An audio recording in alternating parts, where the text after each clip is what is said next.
Hallo Leute und herzlich willkommen zu diesem Video. Nun ist es endlich soweit. Der neue Mac Studio ist bei mir endlich eingetroffen. Zusammen packen wir den Mac Studio heute aus und schauen uns ihn einmal im Detail an. Dieser Mac Studio hat einen M1 Max mit 10 CPU und 24 GPU-Kernen, 32 GB Arbeitsspeicher und eine 2 TB große SSD verbaut. Die 16 Kerne für die Neural Engine sollte man auch noch erwähnen. Bei der Umverpackung fängt der Spaß schon an. Selbst hier hat Apple einen netten Öffnungseffekt gezaubert, um seinen Inhalt zu präsentieren. Auch hier, wie zum Beispiel bei Mac Pro, findet man auf der oberen Seite der Verpackung den grauen Gurt als Griff. Auf der schlichten Verpackung gibt es sonst nicht viel zu sehen. Man kann den Mac Studio von vorne und von hinten erkennen. Links und rechts der Verpackung ist jeweils ein Apple-Logo zu sehen. Nachdem das Siegel der Verpackung aufgerissen wurde, kann man den Deckel nach oben aufklappen und bekommt einen ersten Einblick auf den Mac Studio. Um ihn besser herausholen zu können, hat Apple sich einen tollen Mechanismus einfallen lassen. Die 2 Pfeile links und rechts verraten ihn schon. Die Seiten einfach nach außen ziehen. Nun kann der Mac Studio einfach entnommen werden. Der Mac Studio selbst ist noch einmal mit so einer Art Papier verpackt. Apple hat bei der Verpackung zugunsten der Umwelt komplett auf die Folien verzichtet. Unterhalb des Mac Studios verbirgt sich noch das Stromkabel. Die Stoffummantelung fühlt sich auch recht hochwertig an. Das Kabel selbst ist auch nicht so störrisch wie die herkömmlichen Stromkabel. Oben im Inneren des Deckels befindet sich noch der Papierkram. Nichts, was man noch nicht gesehen hätte. Aber der Aufkleber mit dem großen schwarzen Apple-Logo, den fand ich dann doch cool. Ich habe mir den Mac Studio tatsächlich wuchtiger vorgestellt. Ist er aber zu meiner Überraschung nicht. Obwohl er mit seinen 2,7 Kilo mir relativ schwer erscheint.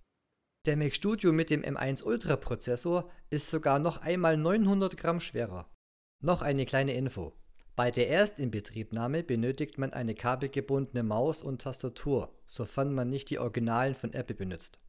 In meinem Fall wurde nämlich die Satechi-Tastatur erst nach der Migration im Betriebssystem erkannt. Solange die Migration von meiner Time Machine Festplatte läuft, reden wir über die Anschlüsse. Auf der Rückseite bietet der Mac Studio eine Vielzahl von Anschlüssen.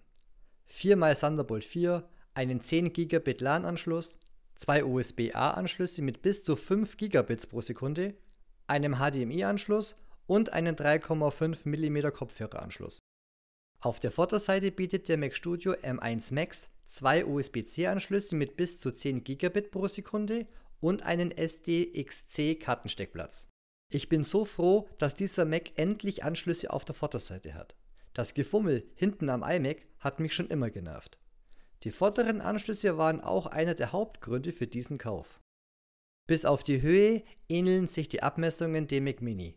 Der Mac Studio hat eine Höhe von 9,5 cm und hat eine Breite und eine Tiefe von 19,7 cm.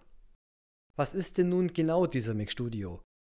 So wie es aussieht, hat Apple den Mac Studio ins Leben gerufen, um den 27 Zoll iMac zu ersetzen. Schade, denn ich habe bis zuletzt auf einen 30 Zoll oder sogar einen 32 Zoll iMac mit M1 Prozessor gewartet. Letztendlich hat Apple mir die Entscheidung abgenommen, denn durch mein neues Schreibtisch-Setup kann ich nun meinen Mac Studio und meinen Gaming-PC mit einem einzigen Display betreiben. Und das spart Platz. Für alle die, die es interessiert. Die genaue Bezeichnung des Displays lautet LG 32UN 880B Ultrafine Ergo 4K. Jetzt mein Fazit zum Mac Studio. Ich bin froh, dass ich diesen Kauf getätigt habe. Dieses Video habe ich komplett auf dem Mac Studio geschnitten und bin sehr zufrieden. Die Geschwindigkeit ist überwältigend. Aber dennoch gibt es einen kleinen und hörbaren Haken. Der Mac Studio hat ein leichtes Grundrauschen, da sich die Lüfter auch im Idle-Modus immer weiter drehen. Ich frage mich, warum Apple? Bei MacBook Pro 16 Zoll M1 Max geht's doch auch ohne Lüftergeräusche. Wer also mit Geräuschen Probleme hat, sollte sich den Mac Studio erst einmal genauer anhören. Aber vielleicht wird dieses Problemchen von Apple ja noch gefixt. Das würde mich sehr freuen. Einen Vorteil hat die ganze Sache aber. Wenn der Mac Studio nichts zu tun hat, ist das Gehäuse fast so kalt wie ein Eiswürfel. So Leute, das war's für heute. Ich hoffe, euch hat das Video gefallen. Danke fürs Zusehen und bis zum nächsten Mal. Tschüss!